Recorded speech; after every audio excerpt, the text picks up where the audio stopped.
पत्थर था मगर बर्फ के गालू की तरह था।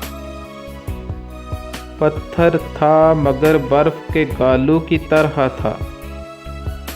एक शख्स अंधेरों में उजालू की तरह था।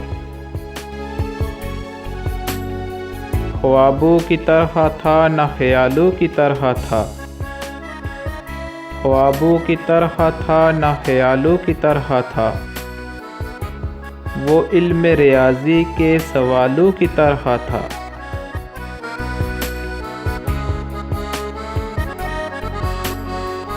उलझा हुआ ऐसा कि कभी खुल नहीं पाया। उलझा हुआ ऐसा कि कभी खुल नहीं पाया। सुलझा हुआ ऐसा कि मिसालों की तरह था। वो मिल तो गया लेकिन अपना भी मुकद्दर।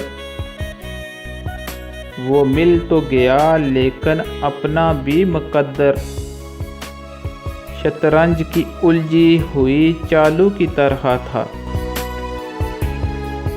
वो रूह में खुशबू की तरह हो गया तहलील। वो रूह में खुशबू की तरह हो गया तहलील। जो दूर बहुत चांद के हालों की तरह था।